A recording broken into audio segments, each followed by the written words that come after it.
ஆஷாட அமாவாசை முன்னோர்களின் ஆசியை பெற இதை செய்தால் போதும். அமாவாசை அன்று முன்னோர்களை வணங்குவது வழக்கம். இந்த நாளில் பலரும் பித்ருக்களுக்கு பூஜை செய்வார்கள். ஒவ்வாறு மாதத்தில் வரும் அமாவாசையும் முன்னையார்களை வழிபட ஏற்றது என்றாலும் சில அமாவாசைகள் மிகவும் சிறப்பு வாய்ந்தவையாக கருதப்படுகிறது.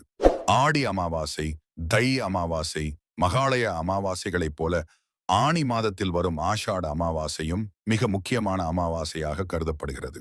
இது முன்னோர்களின் ஆசியை பெறுவதுடன் பித்ரு தோஷத்தில் இருந்து எளிதில் விடுபட வைக்கும் சக்தி வாய்ந்த அமாவாசையாகும். தமிழ் மாதங்களில் தை மாதம் முதல் ஆணி மாதம் வரை 6 மாதங்கள் உத்தராயண புண்ணிய காலம். இதில் ஆணி மாதம் கடைசி மாதம், அதாவது உத்திராயண புண்ணிய காலம் நிறைவு பெறும் மாதம்தான் ஆணி மாதம். அதனாலேயே இந்த மாதத்தில் வரும் அமாவாசைக்கு தனி சிறப்புகள் உள்ளன. இந்த வருடம் ஆணி மாத அமாவாசை ஜூன் 25 புதன்கிழமை அன்று வருகிறது. இந்த நாளில் முன்னோர்களை வழிபட்டு அவர்களது ஆசிகளை பெறுவோம்.